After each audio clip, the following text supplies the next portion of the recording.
politicization. In this regard, the Kingdom has distributed to the members of this esteemed Council copies of photographic evidence illustrating some of these attacks, and I encourage all members to review them.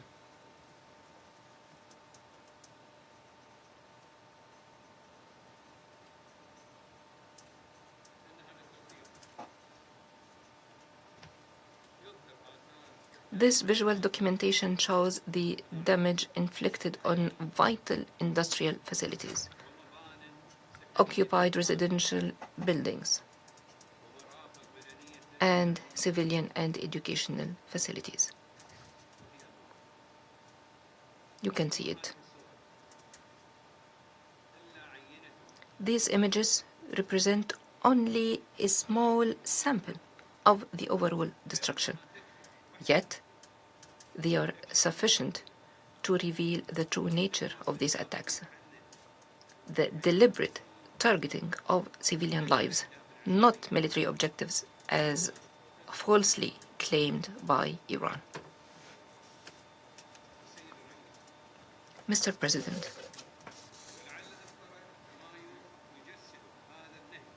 perhaps the most alarming example of this pattern occurred in the early hours of 5 April, when an Iranian drone targeted operational units at the Gulf Petrochemical Industries Company in Sitra, striking an ammonia storage tank located within a densely populated residential area. Had it not been for precautionary measures and the decision to empty the tank beforehand, the release of toxic ammonia gas could have caused a catastrophic humanitarian disaster. Containing the danger required the establishment of a precautionary exclusion zone extending 2 kilometers and the evacuation of nearby residents. Targeting a facility containing hazardous substances within a populated civilian area amounts to a war crime. A legal characterization publicly affirmed by national authorities and is expressly prohibited under Additional Protocol 1 to the Geneva Conventions. As for the claim that this aggression is merely a response to the acts of another state, Bahrain is an independent sovereign nation that is not a party to any conflict. Any state that has a dispute with another must address it directly, not transfer its consequences onto civilians in a third country.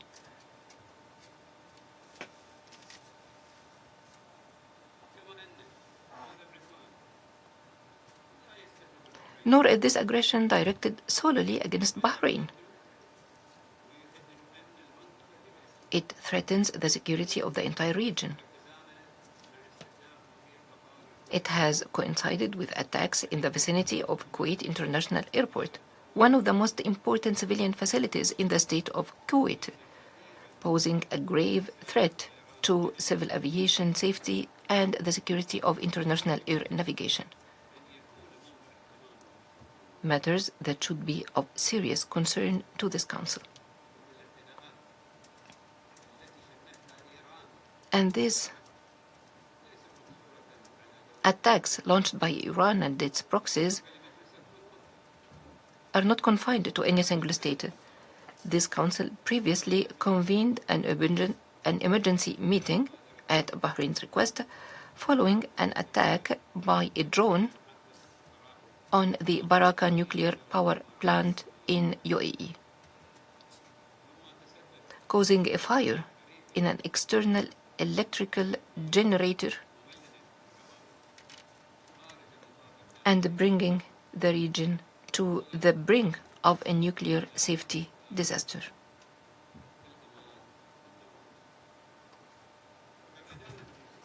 This Council rightly condemned that attack as a flagrant violation of international law.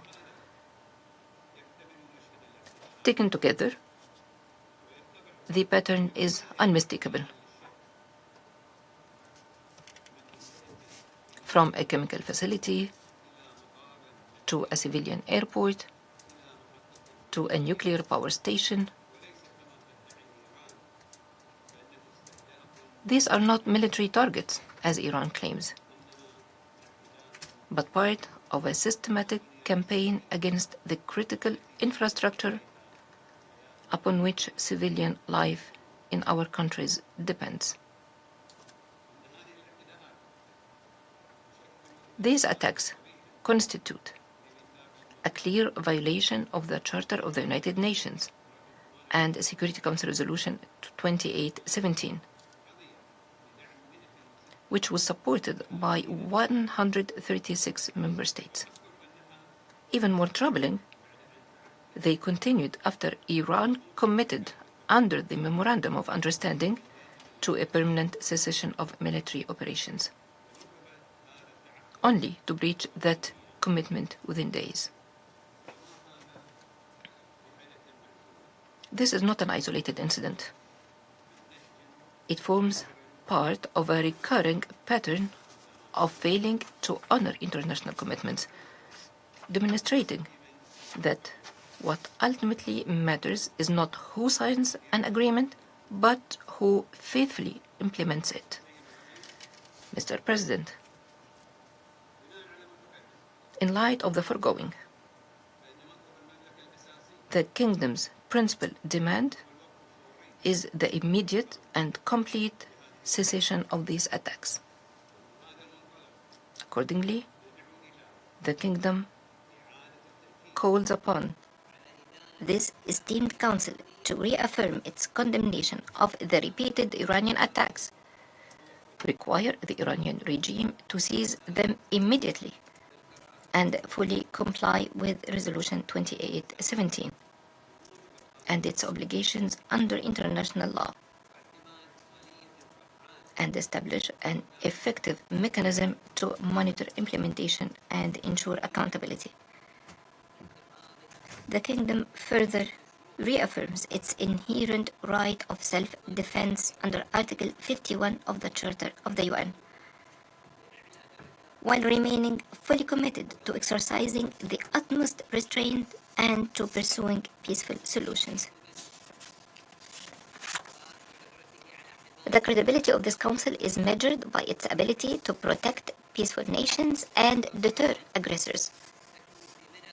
The value of its resolutions lies not in their adoption, but in their implementation. What value does a resolution have if its violation carries no consequences? The beginning and end of this matter is simple. These attacks must stop immediately. We are confident that this Council will rise to that responsibility. Thank you, Mr. President. I thank His Excellency Mr. al-Zayani for the statement. I now give the floor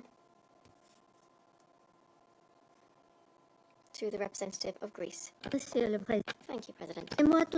Allow me to begin by congratulating you on your accession to the Council's presidency for the month of July, and I wish you every success. I wish to assure you that you can count on our constructive commitment. I would also like to congratulate Colombia for the successful presidency throughout the month of June. Elizabeth Speaker for her briefing. Greece is deeply alarmed by the latest missile and drone attacks reportedly directed by Iran against the Kingdom of Bahrain and Kuwait. We unequivocally condemn these attacks and express our full solidarity with Bahrain, as well as with all countries in the region that continue to be targeted.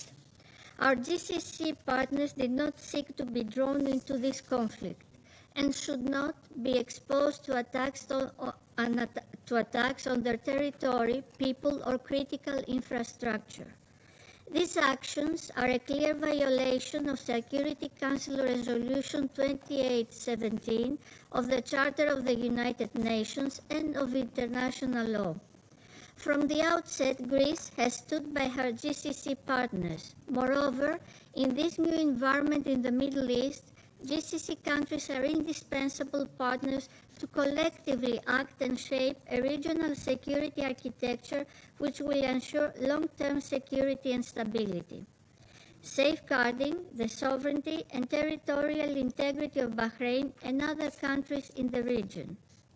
Mr. President, the ceasefire agreements in the region continue to be fragile and risks of further escalation remain high. Greece strongly supports the ongoing diplomatic efforts and in particular the negotiations between the United States and Iran so as to create the conditions for sustained de-escalation, address legitimate security concerns and bring a stable and lasting peace in the region. At the same time, we strongly believe that Iran must never acquire a nuclear weapon. Preservation of the non-proliferation regime is a precondition for sustainable stability. Full cooperation with the IAEA, transparency, safeguards, compliance and verification are essential to rebuild trust and assure the exclusively peaceful nature of Iran's nuclear program. We call for a swift resumption of cooperation between Iran and IAEA, including through a visit by IAEA inspectors in Iran as soon as possible. Diplomacy must remain the path to be followed in order to produce an effective, verifiable and durable outcome. Finally, Mr. President, Greece attaches paramount importance to maritime security and freedom of navigation. The Strait of Hormuz must immediately return to the status quo ante of safe, normal and unimpeded passage. All vessels should enjoy the right of transit passage in accordance with UNCLOS without any form of obstruction, intimidation or interference, including mines, unlawful fees, tolling or other restrictions, including after the 60 days period. The strait should not be used as a bargaining chip in the current negotiations and beyond, as disruptions in the strait affect not only the countries of the region, but also global trade, energy security, food security, and international peace and security. The implementation of the agreement will contribute to the gradual normalization of maritime traffic and the restoration of confidence in international shipping. At this critical juncture, the Security Council must send a clear and united message. Attacks against countries of the region must stop. Resolution 2817 must be fully implemented. Maritime security and freedom of navigation must be safeguarded, and diplomacy must prevail. I thank you. I thank the representative of Greece for the statement. I now give the floor to the representative of the United Kingdom. Thank you, President. And let me start by congratulating the DRC on assuming the presidency for the month of July. You can count on our support. I also thank the delegation of Colombia for their excellent stewardship of the Council for the month of June. I thank ASG Speha for briefing us today, and I welcome Foreign Minister al-Zayani of Bahrain back to the Council, as well as the representative of Kuwait. President, the United Kingdom strongly condemns Iran's reckless attacks against Bahrain and Kuwait, and on international shipping in the Strait of Hormuz. First, these attacks are directly contrary to Resolution 2817, put civilian lives in danger, and risk destabilizing an already fragile region. We stand in solidarity with Bahrain, Kuwait, and all our partners across the Gulf. The United Kingdom remains committed to regional security and stability, and we will continue to provide practical support to strengthen the defence and security of our partners. Second, the UK gives our strong backing to the International Maritime Organisation's efforts to evacuate vessels and seafarers, which have seen a number of vessels able to safely exit the strait some after months of being stranded. The IMO have had to pause their efforts as a direct result of these attacks, and we hope they will be able to resume their work as soon as possible. We call for the right of transit passage to be fully restored in the Strait of Hormuz, in accordance with international law, as reflected in the United Nations Convention on the Law of the Sea. It is critical that the strait is free from the threat of violence and any form of tolls or unlawful impediments, and that all parties comply with their obligations under international law. The UK is committed to playing our part to achieve this, including through a strictly defensive and independent multinational military mission led jointly with our French partners to provide reassurance to commercial shipping. Finally, President, the UK welcomes and supports the implementation of the US-Iran Memorandum of Understanding and the ongoing negotiations. We recognise this as a moment of opportunity to restore stability, not only for the region, but also for the global economy. It is essential that global security and economic interests are safeguarded under a final agreement. And I thank you. I thank the representative of the United Kingdom. I now give the floor to the representative of Denmark. Thank you, Mr. President, and we congratulate the DRC on assuming the presidency of the Security Council for the month of July. You can count on our support. And we also thank Colombia for steering us through a very busy June. Let me also thank ASG Elisabeth Speha for her briefing. Denmark strongly condemns Iran's recent drone and missile attack against Bahrain, Kuwait, and in the Strait of Hormuz. We stand in full solidarity with the people of Bahrain and Kuwait and all countries in the region which have been targeted by Iran's indiscriminate attacks. Mr. President, the recent attacks by Iran are unacceptable. They pose a threat to the safety and stability of the entire region. They're putting civilian lives at risk, and they undermine efforts to achieve peace and security, while also negatively impacting the freedom of navigation. We reiterate our call for de-escalation and our call on all parties to show maximum restraint and comply with international law, including international humanitarian law. Resolutions of this Council must also be respected. In Resolution 2817, the Security Council demanded the immediate cessation of all attacks by Iran against countries of the region. Denmark urgently calls for its full implementation. Mr. President, these attacks risk destabilizing an already volatile situation. This is not only impacts civilians across the Middle East, but reverberates far beyond, as we have seen with Iran's unlawful closure of the Strait of Hormuz. As a maritime nation, Denmark has continuously called for respect for freedom of navigation. Iran's actions in and around the Strait of Hormuz have led to food shortages, rises in energy prices, and other adverse effects across the world. They also undermine international efforts to restore regional security. Denmark welcomes the Memorandum of Understanding between the United States and Iran.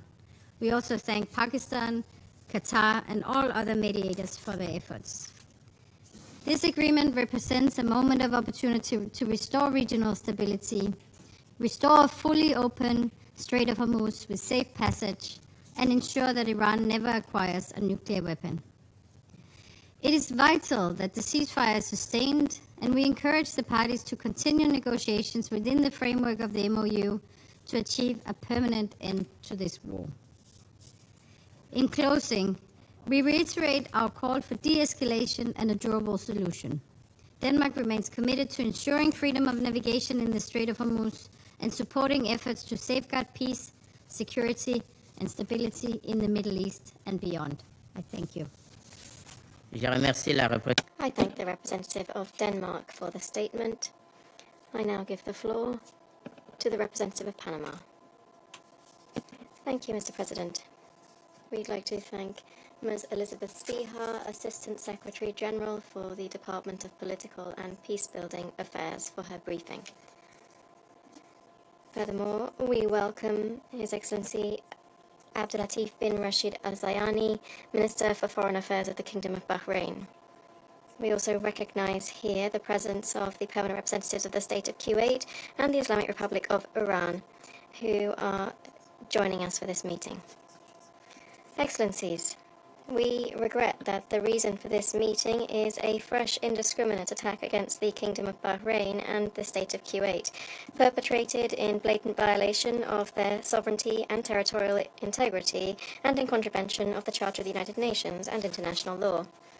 Such events once again put the civilian population at risk and fuel regional instability.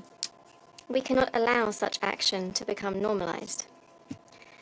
Respect for the sovereignty, territorial integrity, and the prohibition on the use or the threat of use of force represent fundamental principles of the international order and must be respected by all states without exception. Equally worrisome is the fact that the decisions of this Council continue to go unheeded. Resolution 2817 of 2026, supported by 136 states, clearly requires the Islamic Republic of Iran to immediately and unconditionally cease any provocation or threat against neighboring states. Failure to comply with this resolution not only erodes the Security Council's authority, but also undermines regional and international efforts to achieve a durable solution. For this reason, we call on the Islamic Republic of Iran to fully comply with its obligations under international law and with the resolutions of this Council, to halt any action or threat that might worsen the situation, and to opt for dialogue and diplomacy as the only path towards preserving international peace and security. President, it is essential to fully restore safety and navigation in the region as a condition for the normalization of international trade and the stability of global supply chains. In this context, we reiterate our steadfast commitment to freedom of navigation and to full respect for international law of the sea, particularly the United Nations Convention on the Law of the Sea. This legal framework represents the basis of the legal order of the oceans. It guarantees essential rights and obligations for international maritime security. Panama roundly condemns the recent attack against a Panamanian-flagged ship on the 27th of June in the Strait of Hormuz, which was carrying around 2 million barrels of oil. This event is absolutely unacceptable and represents a grave threat to international maritime security. We demand full respect for international law and the security of seafarers. In addition, we recognize and support the work of the Secretary General of the IMO, Arsenio Dominguez, and the Secretariat of the organization, whose efforts have contributed to facilitating the safe evacuation of 115 vessels and approximately 2,500 seafarers who remained in the Strait of Hormuz. We fully trust that the ongoing diplomatic efforts will enable progress towards the full implementation of the Memorandum of Understanding between the United States and Iran, as well as enabling a constructive step towards the easing of tensions and building regional stability. Thank you. I thank the representative of Panama for that statement, and I now give the floor to the representative of the Russian Federation. President, at the outset, we'd like to thank the Colombian delegation for their presidency of the Security Council in June. And you, Mr. President, would like to congratulate you on assuming the presidency of the Security Council for the month of July. We wish colleagues from the DRC every success throughout their presidency. You can count on our support. We welcome the participation in today's meeting of the Minister of Foreign Affairs of Bahrain, Mr. Abdullatif bin Rashid al-Zayani. We thank ASG Elizabeth Speha for her briefing. Since the start of the escalation of the conflict in the Middle East in late February 2026, the Russian Federation took a principled and objective position vis-à-vis developments. Russia has consistently condemned the aggression waged by the US and Israel against Iran. We pointed out that strikes on civilian infrastructure in all countries of the region are unacceptable. We stress the need for respect for the sovereignty and territorial integrity of countries in the region as well. We're in favor of resolving the situation through political and diplomatic channels. There is, nor can there be, alternatives to this path. Against this backdrop, the Russian Federation welcomed an agreement on a cessation of the military conflict between the US and Iran, with Pakistan's and Qatar's energetic and effective mediation. The MOU paved the way for further negotiations and instilled hope of a fully fledged peace. And yet, at the end of last week, we witnessed strikes exchanged. This exchange could have threatened the ongoing diplomatic efforts. As far as we can tell from the information we're receiving, first, an attack was waged on a Panamanian-flagged tanker in the Hormuz Strait, supposedly by Iranian forces. Then, the US struck sites linked to military intelligence, communications, UAV warehouses, and anti-missile defense positions in the territory of the Islamic Republic of Iran. In response, the Iranians attacked the infrastructure of the US armed forces on the territory of Bahrain and Kuwait. We believe that Iran, much like any other UN member state, has the right to self-defense, in accordance with Article 51 of the UN Charter. The enemy's military sites are, in this instance, logical targets. They do not enjoy immunity. We also heard statements by Iranian officials stating that these retaliatory strikes were conducted specifically on US military infrastructure in the region. If, during the strikes, civilian sites were damaged, well then that warrants condemnation. Deliberate attacks on civilian infrastructure, irrespective of the country in which it's located, whether that be Iran or Arab states in the Gulf, are unacceptable. Russia has unswervingly underscored this in different fora, including at the Security Council. Mr. President, we shouldn't forget that there is just one root cause of these outbursts of escalation in the Middle East. That is the US and Israeli aggression against Iran, which is not just a particularly flagrant violation of Iran's sovereignty, but which also posed a threat to the security of many other states in the region. In this context, we regret that our Arab friends were once again held hostage to yet another exchange of strikes between Washington and Tehran. In this case, the problem, from our vantage point, is related to the fact that the instigators of the military escapade against Iran, well, if they did think about the security of their partners in the region, it was only as an afterthought. Having said that, it's encouraging that despite what's transpired, the parties to the Islamabad Memorandum have reasserted that the ceasefire is in place and are continuing technical consultations on various aspects of the agreement reached on the 17th of June.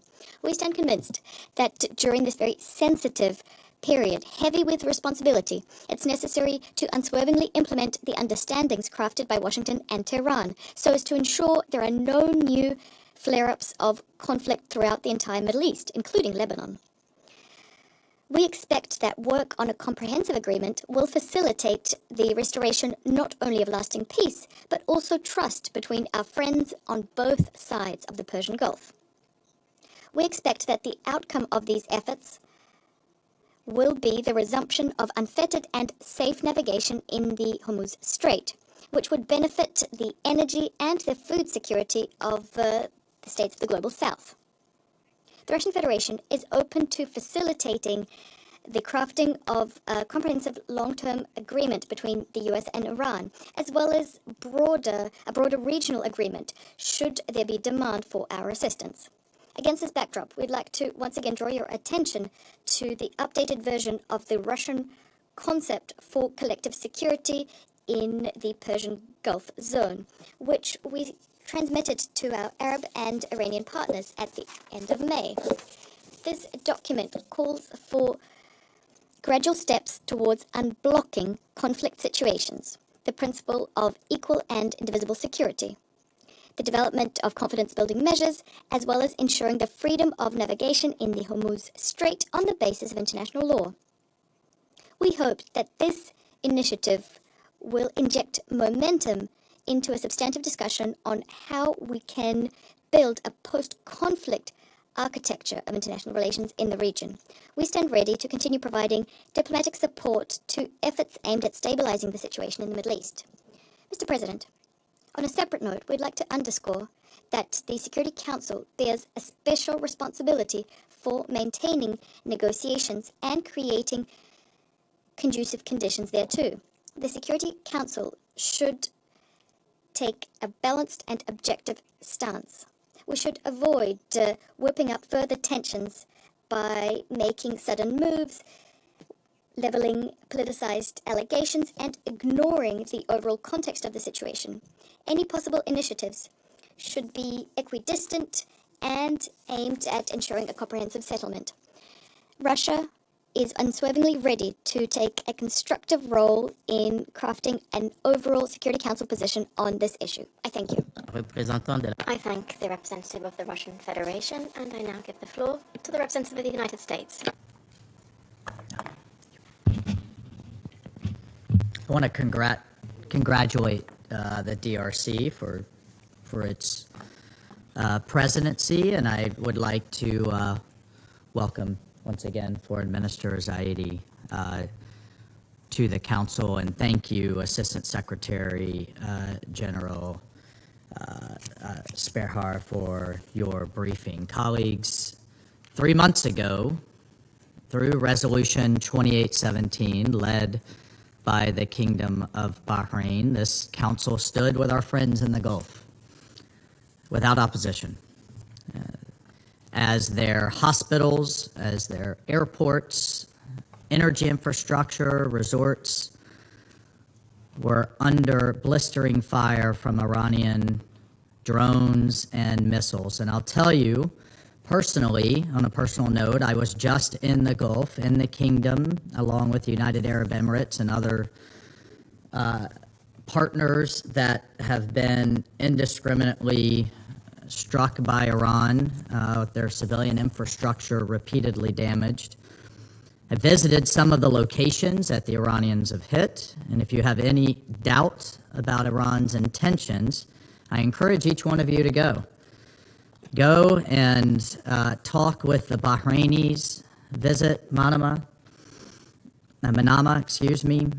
visit Abu Dhabi and other locations. They didn't just kind of fire off a bunch of missiles and drones hoping that they would hit a few targets. It was deliberate, it was well planned, it was malicious. I visited the Bahraini Petroleum Company, where I saw where Iran very precisely targeted the fire suppression lines first. They then targeted first responders so that they could not respond. They targeted a site literally in the middle of a neighborhood. Fortunately, the drone didn't explode. Would have potentially killed 2,000 to 3,000 families in a massive, massive explosion. But they did this in a way to maximize damage. Even when they hit fuel tanks, they targeted the largest fuel tank and was sure to hit the bottom of the tank rather than the top so that it fully drained. And again, the fire suppression apparatus, the safety apparatus, had been destroyed, and the first responders even, the firemen and women, had been attacked so that they couldn't put out the fires. They even aimed at chemical storage areas, again, where direct strikes could have killed thousands of innocent people in what Iran will, I'm sure, their representative today will call neighbors and colleagues. That's not how you treat neighbors in my neighborhood where I come from. Meanwhile, they've stopped every ship from transiting the Straits of Hormuz, and it didn't matter if the ship was carrying fertilizers to farmers in Africa, aid to Sudan, fuel to Japan, whether they were involved in this conflict or not. We've heard talk today of root causes. I don't think farmers in East Africa were involved in root causes. Civilian, military, didn't matter. Iran sought to punish the world, all of us, all of you, people who had no interest, no party, even no knowledge of their nuclear aspirations. Just this week, the UN Trade and Development Agency found that Iran's closure of the Strait of Hormuz will have lasting effects on 61 developing economies. Again, let's go back to the talk of root causes from our Russian colleagues. Okay, hit back on military sites. Fire back on United States bases in the region. Fire back on Israel even. But 61 developing countries that will suffer now, or their crops won't grow, because Iran sought to indiscriminately and seeks to indiscriminately punish the world because of their views in this conflict. Iran cannot, and we cannot allow it to hold the world's economy hostage. So many innocent civilians around the world are being affected. So as a response, Bahrain, our Gulf Arab allies, and others rallied a record-breaking 136 co-sponsors who spoke with one voice. Iran must stop its attacks on its neighbors and leave an international waterway, Straits of Hormuz, open for all. Our friends in the Gulf have rallied another 143 co-sponsors on a separate draft resolution, circulated in May, that once again calls on Iran to stop its illegal mining. We can't just throw mines, whether it's on land or in the sea, in response to a conflict. Illegal tolls, and respect international law for free passage for all. So we're here today because despite the diplomatic achievements and agreements, Iran still hasn't shown the world a basic level of decency and respect. Instead, they openly defy this council, their neighbors, and basic tenets of diplomacy. Members of this council told Iran, stop the attacks, open the strait. Iran's neighbors respectfully asked Iran, stop the violence, open the strait. Even their closest partners told them privately, stop the mining, stop the tolling, and open the strait. And just 2 weeks ago, the United States signed a memorandum of understanding with Iran. Its most basic premise, the straits, international waterways must be open. Attacks on civilian shipping must stop. And we're here today because Iran ignored that. Last week, Iran fired missiles and drones at civilian infrastructure in Bahrain and Kuwait. Why? Why? They also fired at commercial vessels transiting Omani territories. So again, we just heard, well, Iran has a right to defend itself. Okay. Do they have the right to attack Kuwait and attack random civilian ships flagged by Panama and Singapore in international waters? Is that a right under Article 51 of the UN Charter? I would think not. So again, let's be clear what happened here. After 136 countries told Iran to stop, Iran fired again. After its neighbors pleaded for de-escalation, Iran fired again. After the United States sat down for weeks and pursued diplomacy at the highest levels, the Vice President of the United States signed a memorandum of understanding, Iran fired again. And after the Iranian people dared to speak out for a new Iran, the regime battered its own people, and they're still spending millions on internet suppression. Why? As an aside, as a tragic aside, executions in Iran have surged. Despite the internet blackout, we know this. Javad Zamani, al-Zayani, 2 students, young men, were just executed 10 days ago in Iran. You know their crime? As it was rammed through a revolutionary court with no representation, their crime was, quote, waging war against God. That was their crime. That's the crime. And I look at their representative. I don't know how he lays his head on his pillow at night. But whatever false choice the Ayatollah's cronies present him, that's not the only choice. Amnesty International says these protesters are still the ones who weren't, the 40,000 who weren't machine gunned in the streets in the period of one weekend. Amnesty International says they're being held in secret, they're being tortured into confessions, they have no counsel, and in some cases being publicly hung to send a message. There's an old scripture that says, quote, "I have set before you life and death, blessing and curse." Iran cannot keep choosing death and curse. And today, we once again urge Iran to revert to the path of peace and dialogue. The world is not with Iran. Iran's own people are not with this regime. Its neighbors are not with this regime. Colleagues on this council and all responsible nations, it is a time for choosing. And please make your stance clear.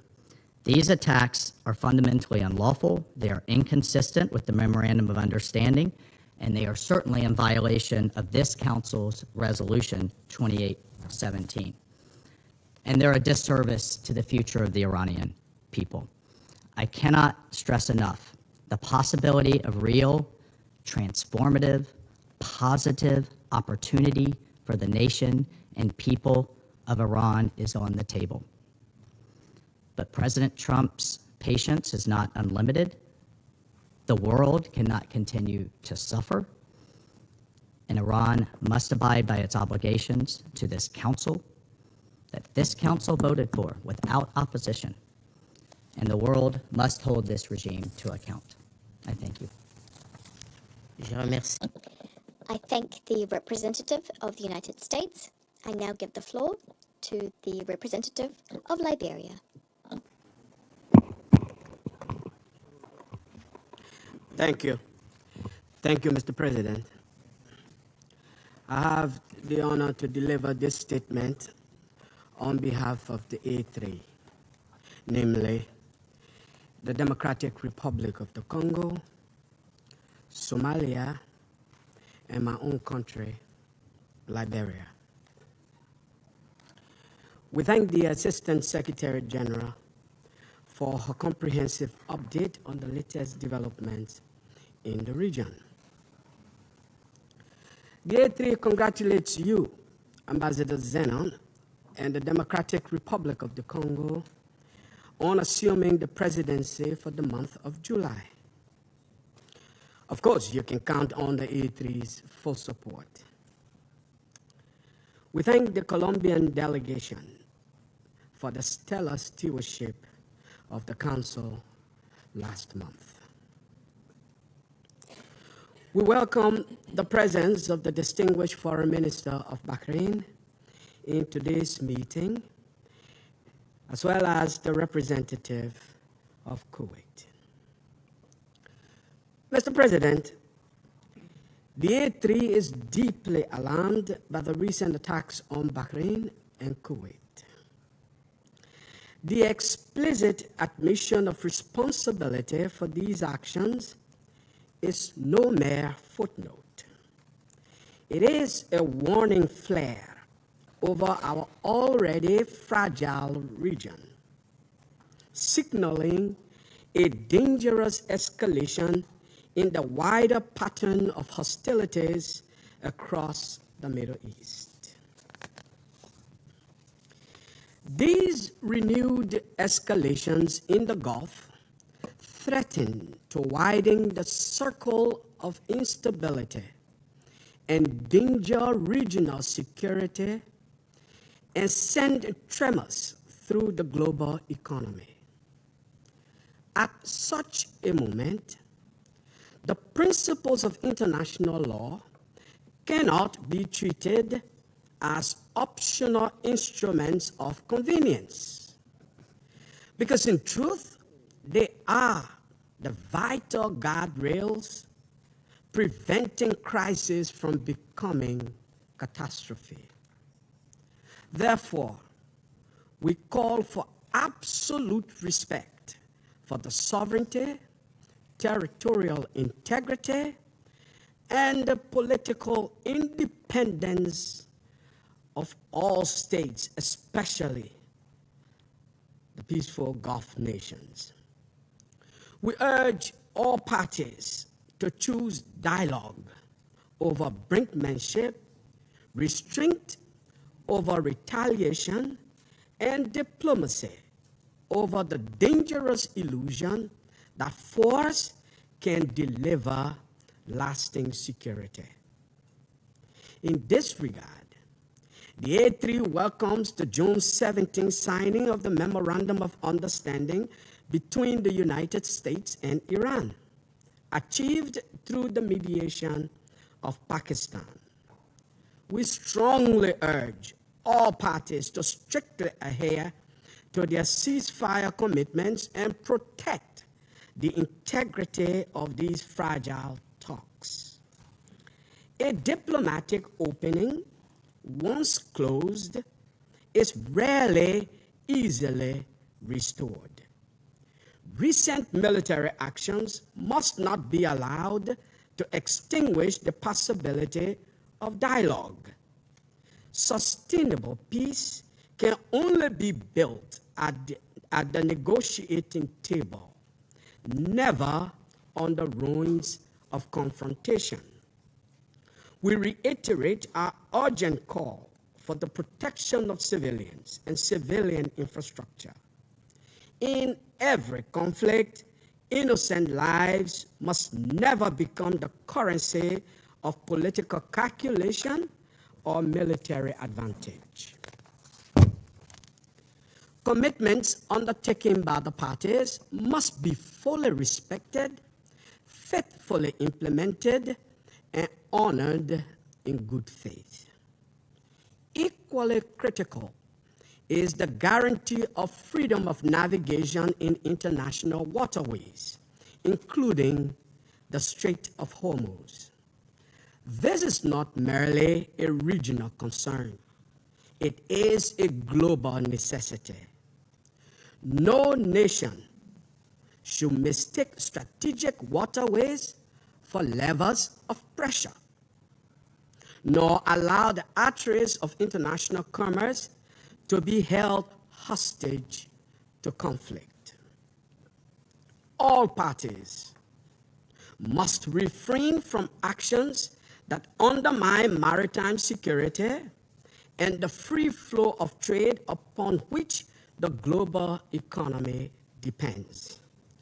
We demand full compliance with Resolution 2817 of 2026, which insists on an immediate end to threats and provocations targeting regional security and maritime commerce.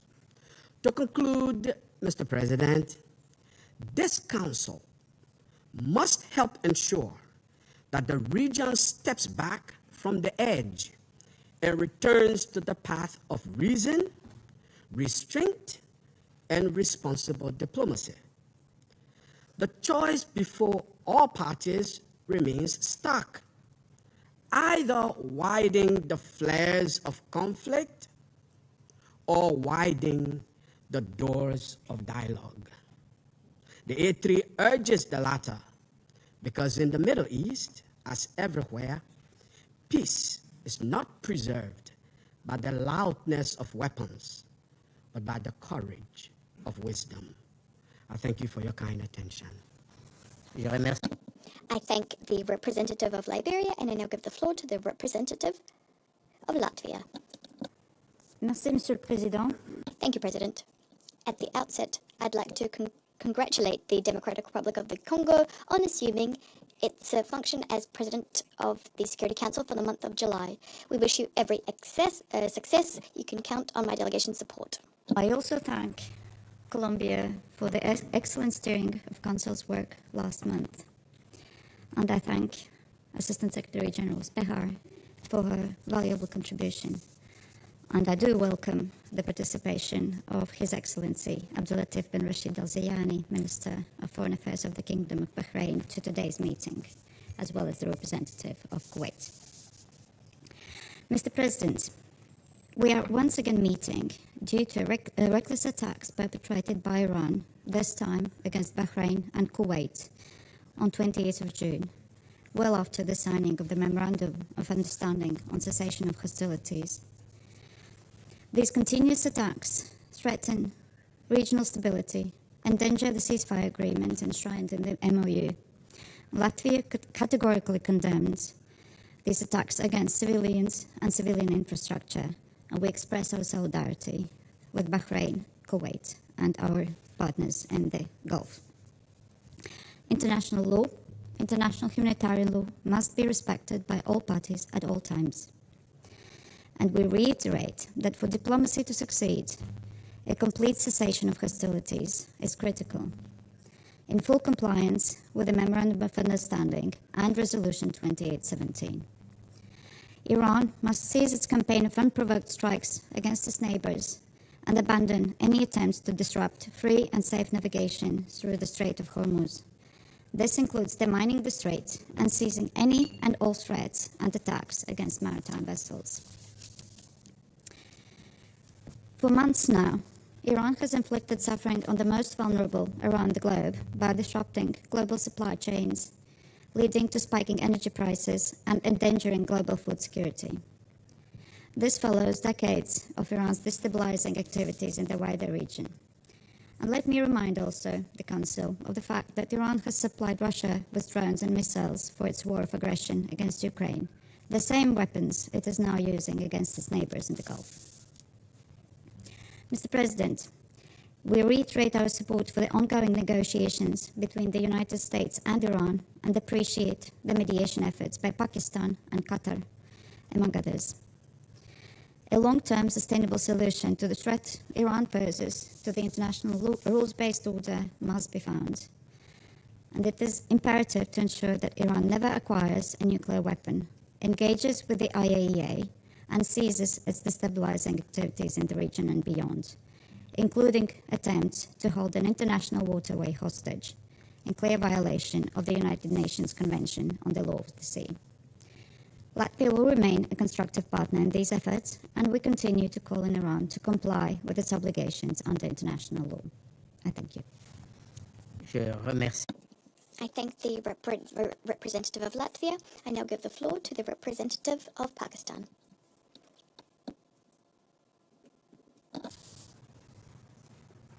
Thank you. Mr. President, let me join. I think it was China's turn. Yeah, please, go ahead. Je rectifie. Minor correction. I now give the floor to the representative of China. Thank you, President. At the outset, I would like to congratulate the Democratic Republic of the Congo on assuming presidency of the Council for this month. The Chinese delegation will fully cooperate with you and your colleagues. I would also like to take this opportunity to express my appreciation to Colombia for its work as president of last month. I thank ASG Speha for the briefing and welcome His Excellency Foreign Minister al-Zayani, as well as the representatives of Iran and Kuwait to this meeting. Recently, the United States and Iran exchanged a new round of strikes, with targets in Bahrain and Kuwait affected. China consistently advocates for observance by all parties of the purposes and principles of the UN Charter and opposes the use of threat of use of force in international relations. We call on all parties to stay calm, exercise restraint, and refrain from provocative rhetoric and military adventures to prevent straining and escalating the already tense situation. The sovereignty, security, and territorial integrity of regional countries should be respected. Civilian and non-military targets should be protected. China welcomes the U.S.-Iran follow-up consultations on MOU facilitated by Pakistan and Qatar to reach consensus on the upcoming negotiation mechanism. Facts have proven time and again that neither force nor might can resolve problems, and that dialogue and negotiation is the only right choice.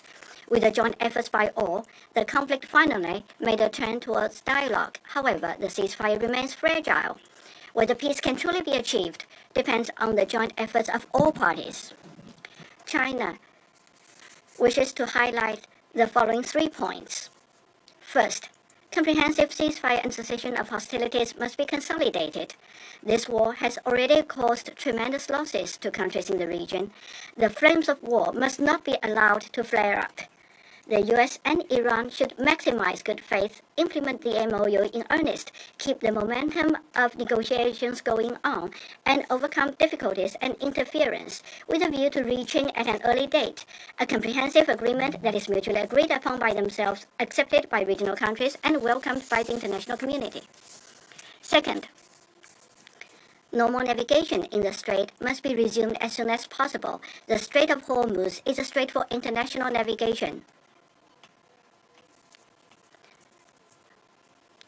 Restoring security and free passage in the strait helps maintain the stability of global production and supply chains and serves the common interests of regional countries and the international community at large.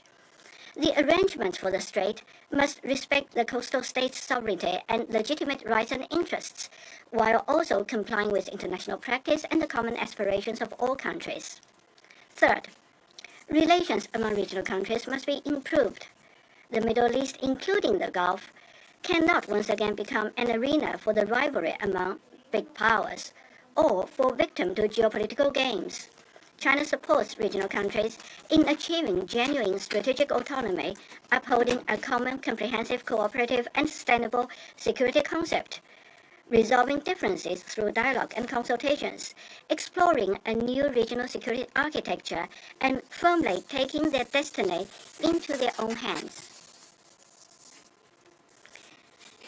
As a responsible major power and a sincere partner of regional countries, China stays committed to upholding President Xi Jinping's 4 propositions for maintaining and promoting peace and stability in the Middle East. Along with the international community, China will play a constructive role in finding a political solution to regional hotspot issues and in maintaining and promoting regional peace and stability. Thank you, President. I thank the representative of China for his statement. I now give the floor to the representative of Pakistan. Thank you, Mr. President. Let me join colleagues in congratulating you on assuming the Council's presidency. And let me assure you also of Pakistan's full support. And we also commend Ambassador Leonor and the Colombian delegation for a very successful presidency last month.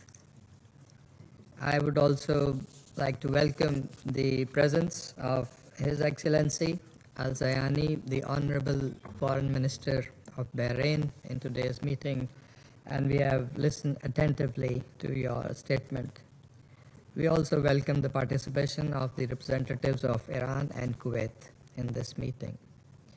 President, it has been Pakistan's consistent belief that the only way to settle the situation in the region conclusively and comprehensively is through diplomacy, dialogue, and negotiations.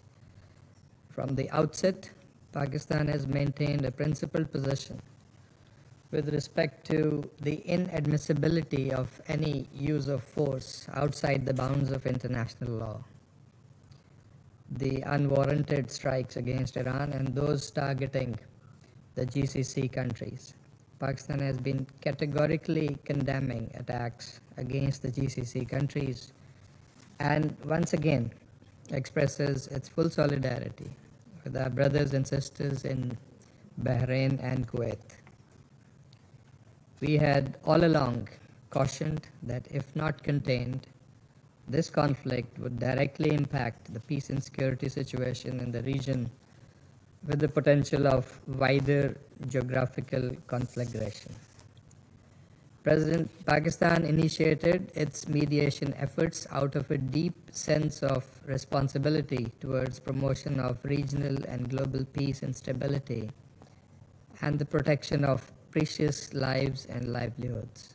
Pakistan has been engaged from the beginning under the firm conviction that any further escalation and continuation in fighting would only exacerbate human suffering and carry grave consequences for regional and international peace and security.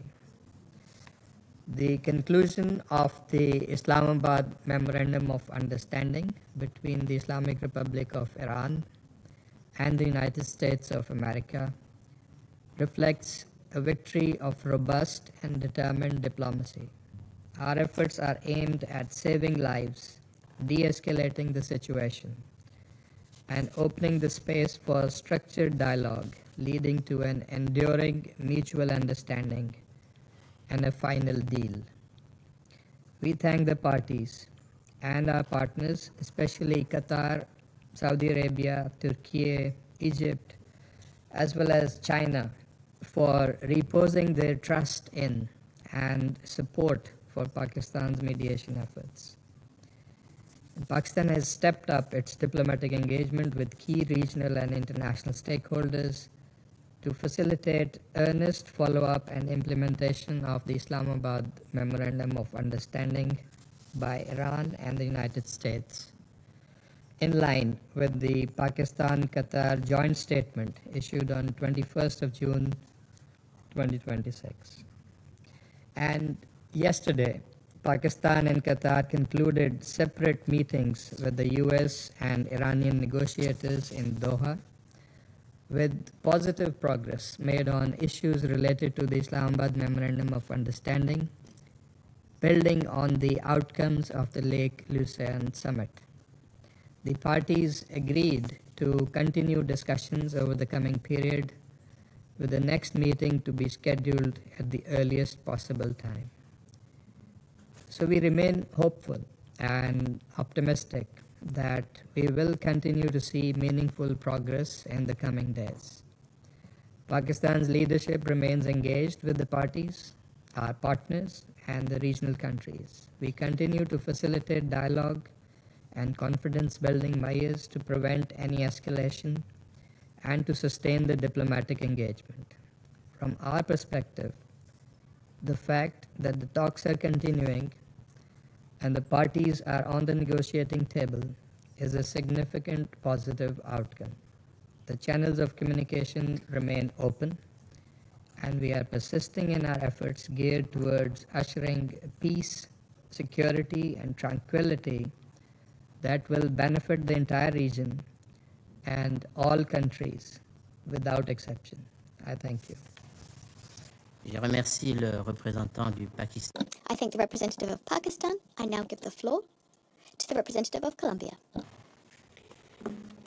Señor Presidente, Mr. President, I thank the presidency for convening this meeting, and since this is the first time that I am taking the floor, I take this opportunity to wish you every success in your work this month. In addition, I would like to thank the Assistant Secretary General, Ms. Spiha, for her briefing. I convey my greetings to the delegations joining us today. In addition, I welcome the Foreign Minister of Bahrain, Mr. Abdullatif bin Rashid al-Zayani. Colombia condemns in the strongest terms the recent attacks targeting Kuwait and the Kingdom of Bahrain, and expresses its solidarity with the peoples of both countries. These events represent a grave threat to international peace and security and reveal the precarious situation facing the region. The pattern of attacks and reprisals is not building security for any state. Rather, on the contrary, it is ramping up mistrust and entrenching a dynamic of confrontation whose consequences are felt beyond the actors directly involved. This merely fuels a cycle of instability which heightens risks for the civilian population, shrinks space for dialogue, and distances the prospects for a political solution. In this context, my country reiterates that all states have the obligation to act in accordance with the Charter of the United Nations, respecting the sovereignty and territorial integrity of states. These principles cannot be applied selectively. Rather, they represent legal obligations binding equally on all states and represent the basis of the international order. Mr. President, at the same time, Colombia deems it essential to preserve the momentum of ongoing diplomatic efforts, and we call on all parties to exercise maximum restraint, avoiding any action which might exacerbate the situation or lead to a greater escalation. In this regard, the recent Memorandum of Understanding between Iran and the United States represents an opportunity that must not be squandered.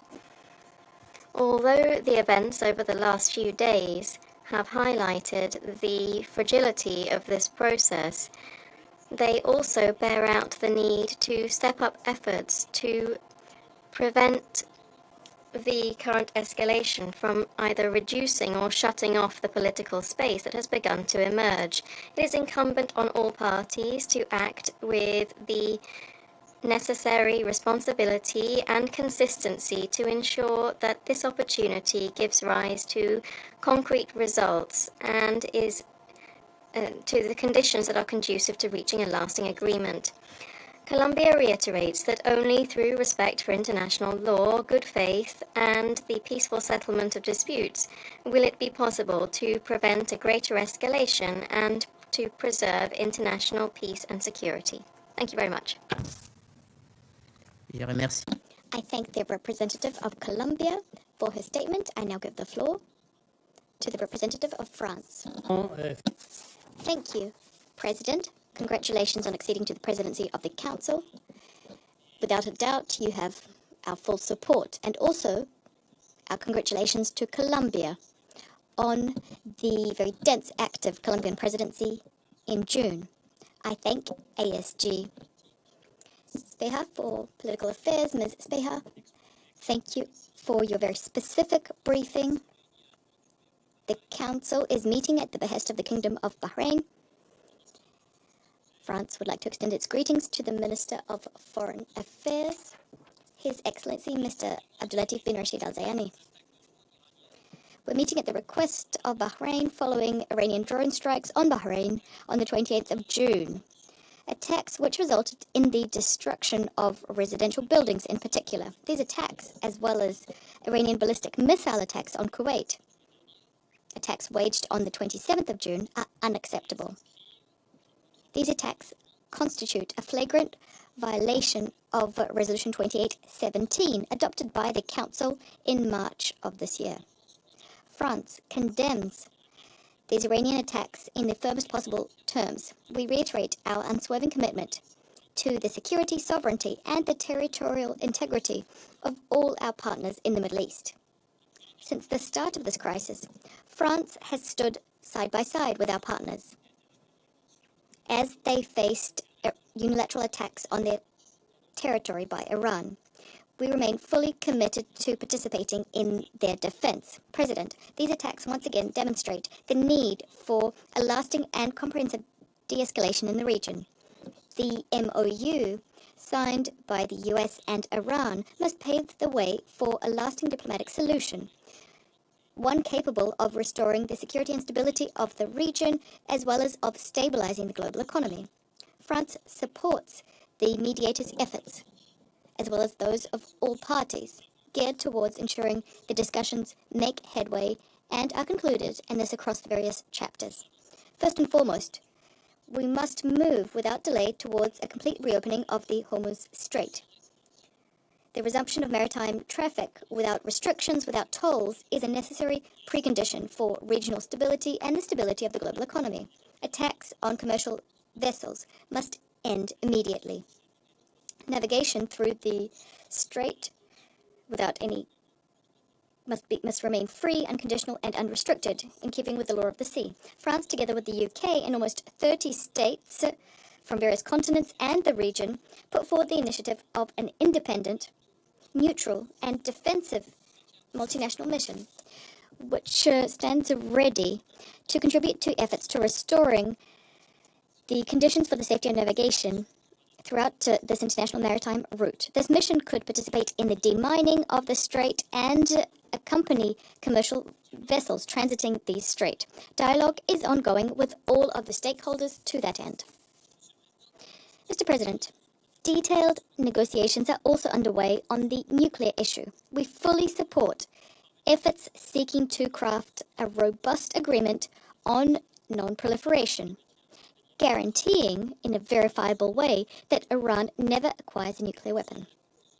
It is only the signing and implementation of such an agreement that would allow us to contemplate, when the time comes, the lifting of relevant Security Council sanctions which were reimposed in September of last year. President, France calls on all parties to abstain from any actions which could provoke a new military escalation, the consequences of which would be disastrous for the region and the entire world.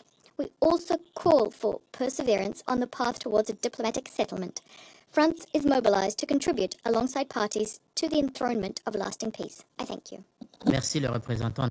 I thank the representative of France.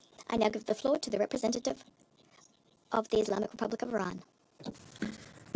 Thank you. In the name of God, the compassionate and merciful, at the outset, I congratulate Congo on assuming the presidency of the Security Council and commend Colombia for its successful presidency in June.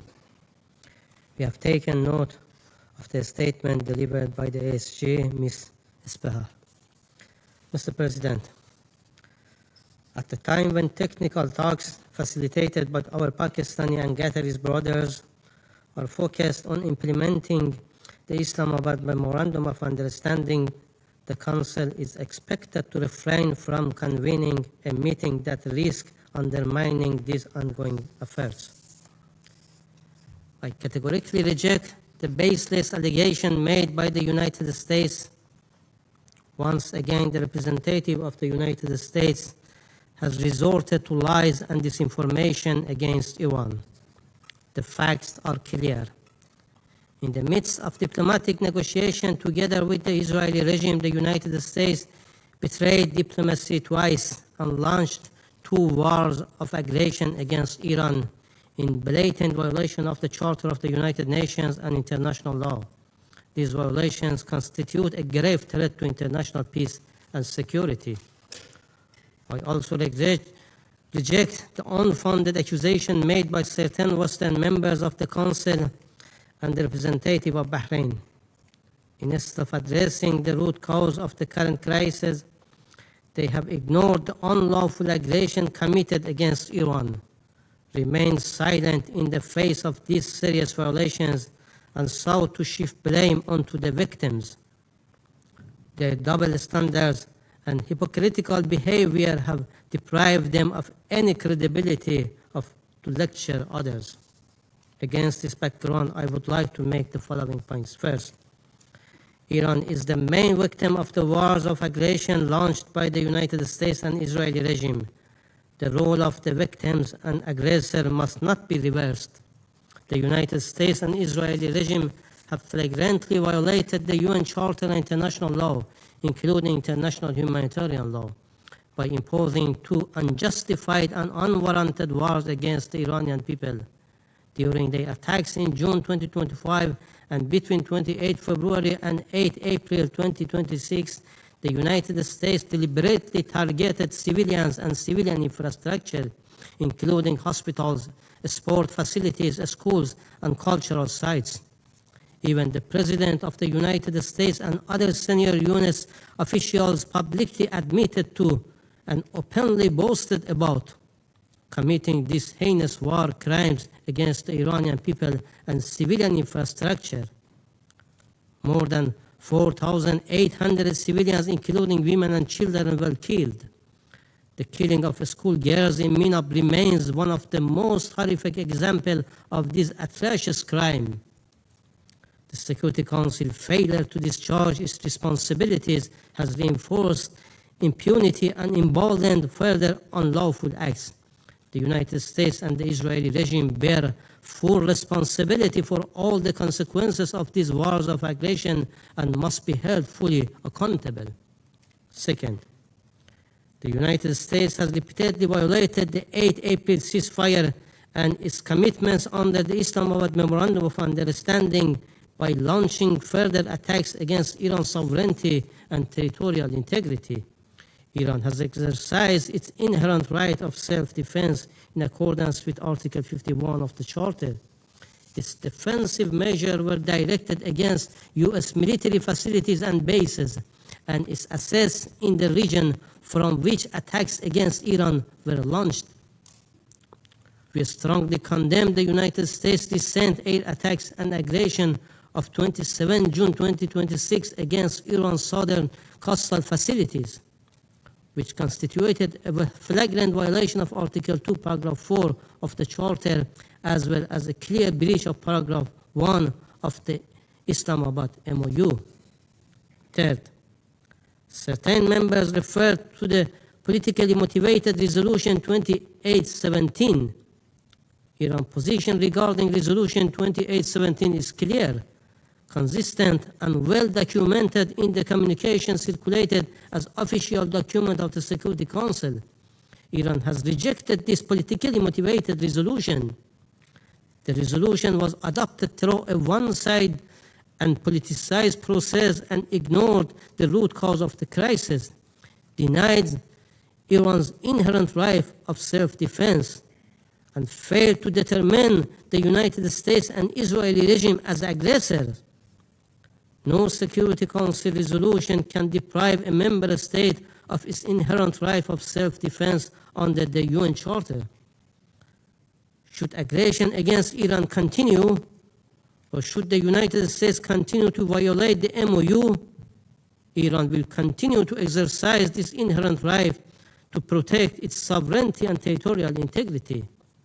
Rather than blaming Iran, these Council members should call on the United States to honor its commitments, cease its unlawful actions, and comply fully with the UN Charter and international law. Fourth, despite the deep mistrust to the United States caused by its repeated violation and the US betrayal of diplomacy, Iran engaged in diplomacy in good faith through negotiations facilitated by Pakistan and supported by Qatar, Turkey, Saudi Arabia, Egypt, China, and the Russian Federation. This process resulted in the signing of the MOU on 17 June. We express our appreciation to Pakistan and Qatar for their tireless efforts and invaluable contribution to this process. The MOU clearly requires the United States to negotiate in good faith, and in particular to refrain from any threat or use of force against Iran. This commitment constituted a fundamental and indispensable obligation under the MOU, serving as an essential condition for preserving the confidence, stability, and good faith necessary for the successful continuation of the negotiation process. Yet, by launching another act of aggression and relying on a unilateral and legally unfounded interpretation of the MOU, the United States committed a material breach of its commitment and seriously undermined the diplomatic process. Fifth, Iran remains fully committed to implementing the MOU, including its provisions concerning the Strait of Hormuz, provided that the United States faithfully fulfill its own obligations. Paragraph 5 of the MOU provides, and I quote, "The Islamic Republic of Iran will make arrangements using its best efforts for the safe passage of commercial vessels, free of charge for a period of 60 days, from the Persian Gulf to the Sea of Oman, and vice versa. The transit of commercial vessels will resume immediately, and taking into account the need to remove technical and military obstacles, the mining by the Islamic Republic of Iran will be completed within 30 days, end of the quote. As has been stated by Iran's foreign minister, under the agreed arrangement, responsibility for the management of maritime navigation through the Strait of Hormuz, including its reopening and all necessary demining operations, rests exclusively with Iran. The implementation of this arrangement is currently underway in accordance with the MOU, and Iran has launched technical dialogue with the Sultanate of Oman. Any external interference or attempt to establish parallel arrangement would violate the MOU, undermine its implementation, delay the restoration of normal commercial navigation, put at risk safe maritime navigation and increase regional tension. We therefore call upon all the states, particularly the United States, to respect in good faith the letter and spirit of the MOU and refrain from reinterpreting its contents or action that interferes with its implementation. Sixth, Iran reiterates its commitment to the freedom of navigation and continue to ensure that such freedom is granted for all without interference. It should have been clear that the presence of US military bases and foreign interference in the Persian Gulf region brings nothing but insecurity. They have put at risk the regional security in general and the maritime safety in particular. The US has no coastal border in our region. It is not their waters, it is not their neighborhood. Defining and concluding a security regime for our region is the exclusive joint responsibility of the neighboring countries, and the US and others, rather than a destructive military presence or interference, needs to support regional countries to fulfill such responsibility. In conclusion, the priority must be the full implementation of the MOU and the continuation of negotiations toward a comprehensive deal. The Security Council should support this process, encourage full compliance with the MOU, and refrain from provocative actions that could undermine diplomacy or further escalate tensions. I thank you. Je remercie le représentant. I thank the representative of the Islamic Republic of Iran, and I now give the floor to the representative of Kuwait. Shukran. Thank you, Mr. President. At the outset, I would like to thank your presidency for convening this emergency important meeting at a time when our region is undergoing very critical situations.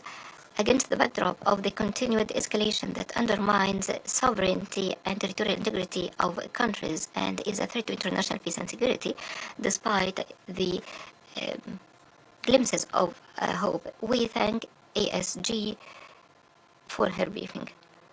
We welcome the participation of His Excellency Dr. Abdullatif Rashid al-Zayani, Minister of Foreign Affairs of Bahrain, in our meeting. We reiterate that convening a meeting today should not be a procedural response to an incidental development. It should be a clear step in the Council's shouldering its responsibility in maintaining international peace and security and in addressing any action that undermine sovereignty, territorial integrity, and security of peoples of these countries to risk. Kuwait condemns in the strongest terms the Iranian unwarranted repeated attacks against the territory and airspace of Kuwait, as well as its critical infrastructure. We also condemn attacks on Bahrain using ballistic missiles and drones, in addition to other kind of missiles, in flagrant violation to states' sovereignty and breach to rules of international law and the UN Charter. This reflects an unaccepted approach to escalation. Such attacks should not be seen as incidental or isolated incidents or isolated developments. They are part of a repeated pattern of hostilities that risk the safety and security in the region. It is a threat also to the navigational safety in the region. The state of Kuwait, since the beginning of this wave of escalation to repeated attacks, totaling 893 attacks with drones and 873 attacks with ballistic missiles and 10 cruise attacks, which led to many casualties, including a child, that in addition to the material damage in vital infrastructure and critical facilities, including the Kuwait International Airport and the facilities related to the safety of international air navigation. Kuwait states that the efficiency of its military and armed forces helped to prevent further loss. Protecting the lives of those in Kuwait will remain our priority. That is non-negotiable. Mr. President, the state of Kuwait holds the Islamic Republic of Iran fully responsible for these attacks, and Kuwait also stresses its firm and clear position that it has never been and will never be a party to any military escalation. Kuwait has not allowed and will never allow its territories or airspace or territorial waters to be used to launch any hostilities against any other country. This is a principled, firm position based on the policy of the state of Kuwait in respecting sovereignty of states, and good neighborliness, and upholding international law and the UN Charter. However, this responsible position should not be met with attacks.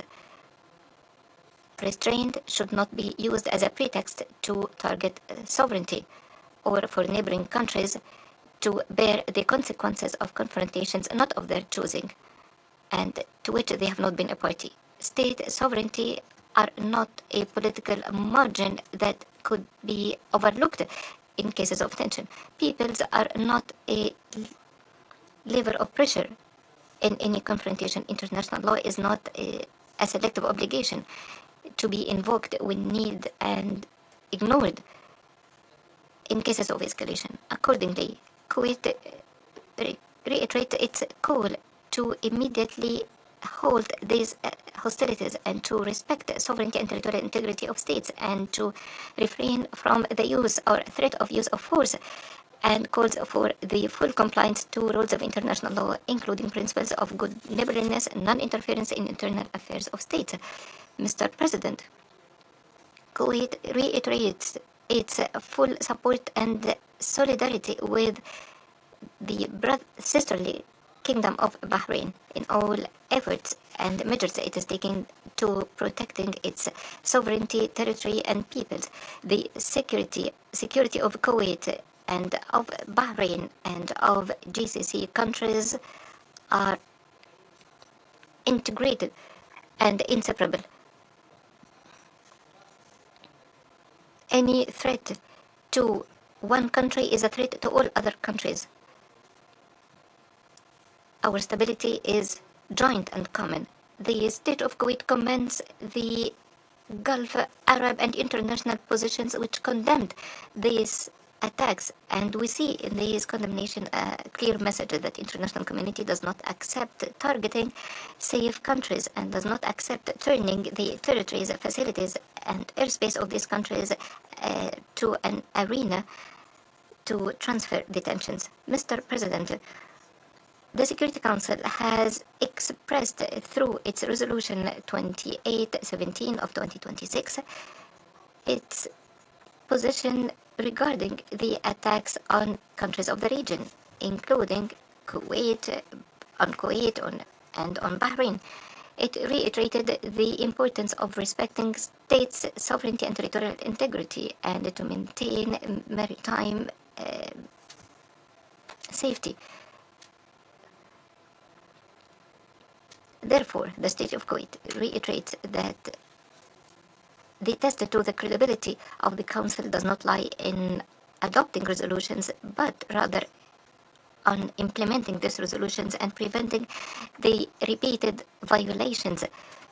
The resolutions have been adopted to address these violations. Those resolutions have stated that the impunity emboldens failing to take a decisive action would open the door to uncalculated escalation. Therefore, the state of Kuwait calls on the Security Council to convey a clear message rejecting these attacks and any action that undermines states' sovereignty and territorial integrity, and should call on Iran to end its attacks and refrain from any actions that can escalate and expand the scope of the conflict.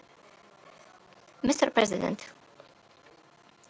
Kuwait and Bahrain have endured severe attacks recently. However, the state of Kuwait reiterates that security and safety cannot be achieved by missiles or drones, cannot be maintained by threats and tensions. It can be achieved by dialogue, de-escalation, respect to international law, and address root causes of crises through peaceful means.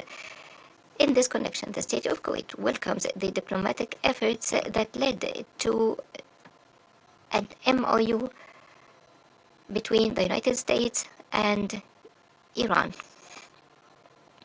The MOU addresses the outstanding issues between the two countries, including the halt of the acts of hostility and ensure maritime freedom in the Strait of Hormuz. State of Kuwait commends efforts by friendly and sisterly countries, top of which Qatar and Pakistan. That's in addition to other international endeavors to ensure de-escalation and to reduce tension. However, welcoming this step does not absolve any party from its legal obligations and does not justify in any way the continued aggression on states that have not been party to the confrontation. The success of any diplomatic effort hinges on respecting it and by halting all hostilities and to have concrete results enjoyed by countries and peoples of the region.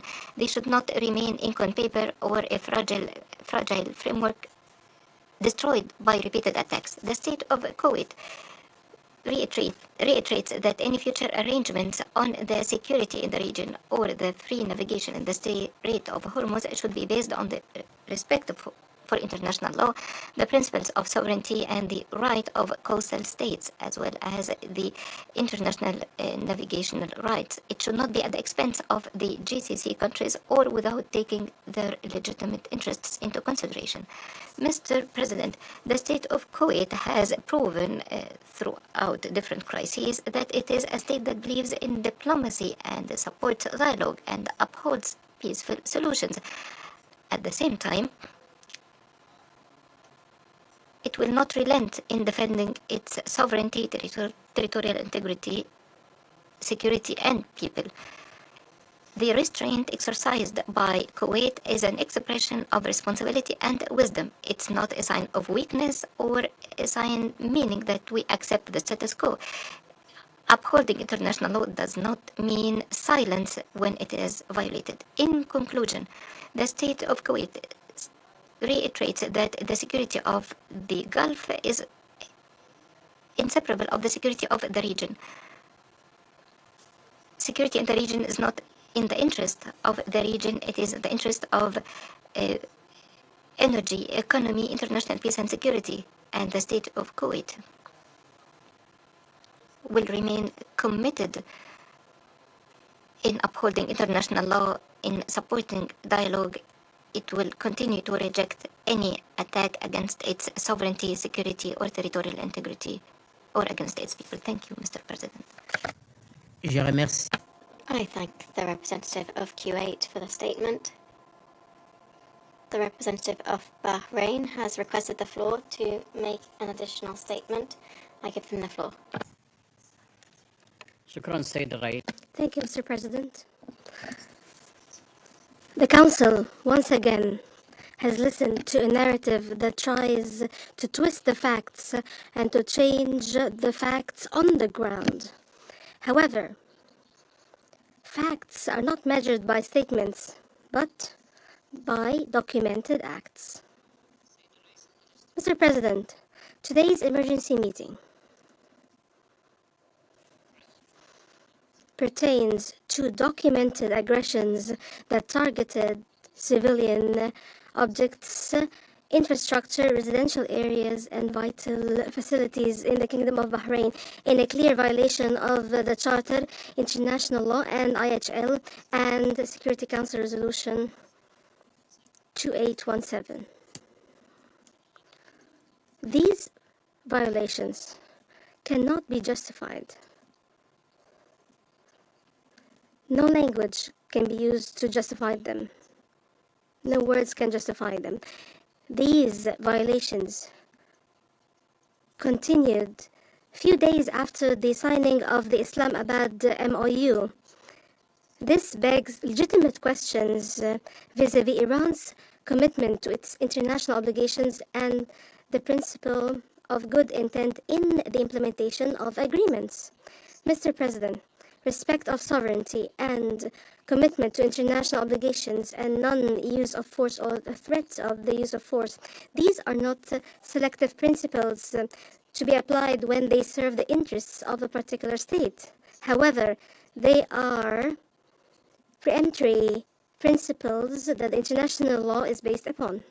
Hence, any attempts to justify aggressions or distract the Council's attention away from such aggressions does not change their legal status and does not absolve Iran of any responsibility vis-à-vis these. We adhere to peace. We reiterate that we support diplomatic solutions. However, at the same time, we believe that true peace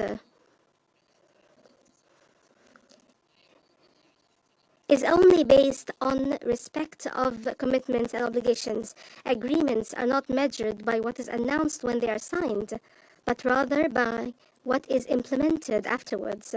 In this regard, what we are asking today is clear and specific. Iran needs to immediately and fully adhere to Security Council Resolution 2817 in clear language that is unambiguous, as it has condemned Iran's aggressions and requested that they would be seized and that the sovereignty of states and their territorial integrity be respected. I thank you. I thank the representative of Bahrain for that statement. The representative of the United States has also requested the floor to make a further statement. I give him the floor. Thank you, Mr. President. Unfortunately, the representative of the regime started his remarks today by saying, apparently, this council should not meet, should not speak. Let me remind you where you are. This is not Tehran. This is the United States of America. This is the United Nations Security Council. You will not silence this body. The representative goes on to say that the ambassador from Bahrain, the foreign minister, myself, and other members of this body are full of lies, that we're lying. Let me ask you, what here is a lie? Who's lying here? Is this Arab family in Bahrain in a residential neighborhood whose home was destroyed by an Iranian Shahid drone? Are they lying? Crown Plaza Hotel full of tourists? Are they lying? First responders whose headquarters were struck deliberately so that they couldn't put out fires? Were they lying? Is this hypocrisy? Is this what this council is here to denounce today? I asked the representative, are these lies? Are these photographs? Are these lies? I'd say not. And then thirdly, we hear claims of self-defense in accordance with the UN Charter. Well, my message, our message to the Iranian regime, the UN Security Council's message is closing international waterways is not self-defense. He claimed that threatening commercial vessels is part of their sovereignty and self-defense. I ask, did the Singaporean Air Force or military attack Tehran or attack Iran? No. But yet Iran attacked a Singaporean flagged commercial vessel. We have a representative here, we have the ambassador here from Panama. Panamanian flagged vessels were attacked just in this last week. Did Panama attack Iran? Is that self-defense against Panama? Please, I hope the representative responds. I don't think Panama attacked Iran. I don't think Singapore attacked Iran. I don't think the rest of the world has attacked Iran. What we're hearing, and let's call it out for what it is, driving up the price of energy, driving up the cost of food, denying 61, according to the UN, 61 developing countries basic life-saving aid.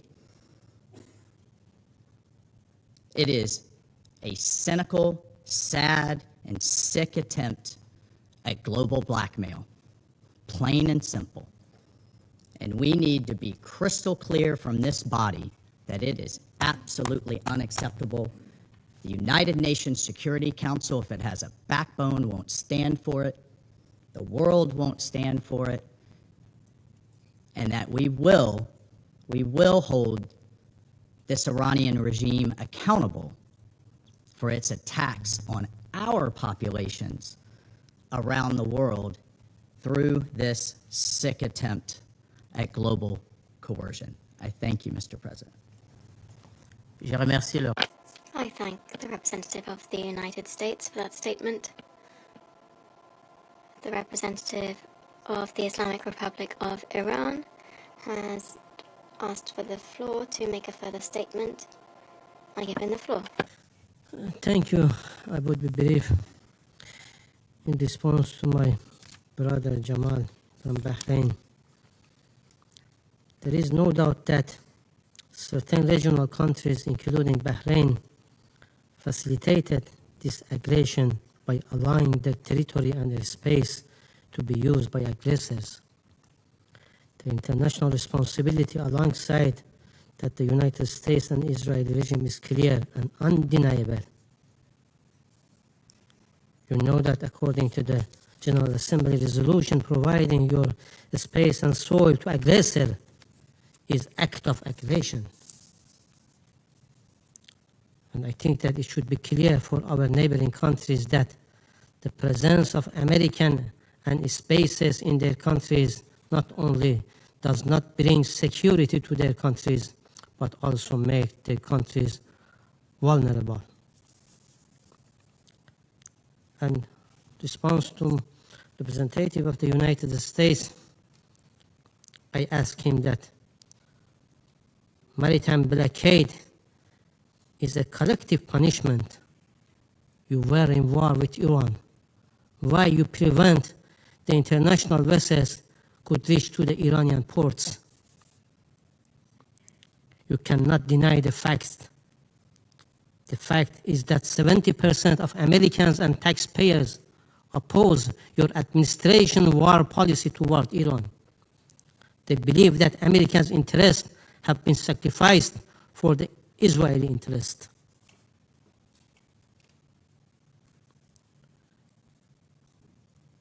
And in Iran, reality of the nation-state relationship is also evident in the funeral of Supreme Leader, which will take place next week.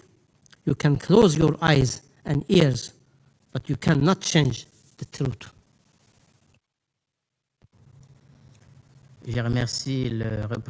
I thank the representative of the Islamic Republic of Iran. The representative of Bahrain has asked to make a further statement. I give him the floor. This will be for the last time. Thank you, Mr. President. I apologize for taking the floor once again, but I just wanted to respond to the representative of Iran once again. Resolution 2817 has condemned these acts. There is no justification for them. Hence, the representative of Iran needs to go back to this resolution